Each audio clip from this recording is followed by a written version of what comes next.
মানুষের পক্ষে, সার্বিকভাবে বাংলাদেশের পক্ষে। সো আমার অবস্থান আগেও তাই ছিল, এখনো তাই থাকবে।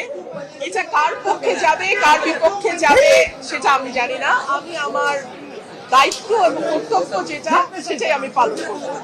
দেখুন, আগের 3টি নির্বাচনে বিএনপির উপস্থিতি ছিল না, সে কারণেই সেই সংসদটিকে অনেক সময় বলা হতো একতরফা সংসদ। এই নির্বাচনে আওয়ামী লীগের উপস্থিতি নাই। সো সেই দিক থেকে দেখতে গেলে বাংলাদেশের মিনিমাম 30% মানুষের রিপ্রেজেন্টেশন নাই। সো আমি তো আসলে খুব বেশি পার্থক্য দেখতে পাচ্ছি না। নিশ্চয়ই বিজয়ী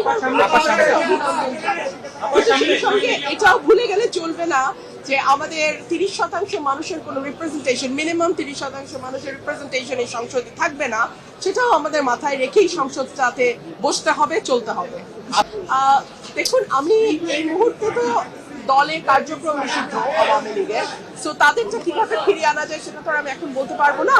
তাদের নির্বাচনে অংশ নেওয়ার সুযোগ যদি দেয়া হতো তাহলে দেখা যেত মানুষের ভোটেই যদি তাদের প্রত্যাখ্যানের ব্যাপার থাকতো, মানুষ তার ভোটের মাধ্যমে জবাব দিত। মানুষের ব্যালটের প্রতি আমাদের আস্থা এত কম কেন? মানুষ তার জবাব সবসময় সঠিকভাবে দেয়। ধরুন আমার এলাকার কথাই ফর এক্সাম্পল, মানুষ কিন্তু ব্যালটে প্রার্থী বেছে নিয়েছে এবং এই সুযোগটা মানুষকে দেওয়া উচিত বলে আমি মনে করি। এখন পর্যন্ত না। ওটা কি অফার করা হয়েছে কিনা ফিরে যায়? নির্বাচনের পর আমার সঙ্গে কোনো যোগাযোগ হয়নি কারো। না, ঘরের মেয়ে মানে কি? আমি ব্রাহ্মণবাড়িয়ার মেয়ে, আমি ব্রাহ্মণবাড়িয়ায় ছিলাম, আজ ভবিষ্যতে ব্রাহ্মণবাড়িয়াতেই থাকবো।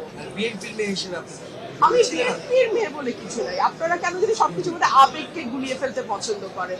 আমি একটা দলের সমর্থক ছিলাম এবং আমি দেশ এবং মানুষের পক্ষে কথা বলেছি সেই দলের হয়ে। তারপরে আমাদের মধ্যে মতের মিল হয়নি, আমি সরে গেছি। এখানে আসলে আবেগকে নিয়ে আসবার কিছু আছে বলে আমার মনে হয়।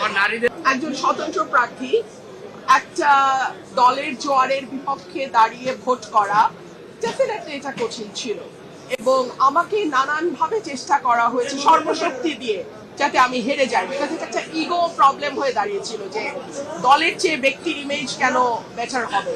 সো এক ধরনের ইগো ক্লাশ তো ছিলই। সো আবার নারীদের অধিকার রক্ষা এটা আপনারা দেখেছেন আপনারা তো দেখেছেন। আপা, পার্লামেন্টে আপনার অবস্থান বক্তব্য কি রকম হবে বিগত দিনে যেরকম ছিল? দেশের পক্ষে, মানুষের পক্ষে, সাধারণ মানুষের পক্ষে এবং বিশেষ করে আমার নির্বাচনী এলাকা সরাইল, আশুগঞ্জ এবং বিজয়নগরের একাংশ অত্যন্ত অবহেলিত, পিছিয়ে পড়া এবং প্রান্তিক মানুষ সেখানে বাস করেন।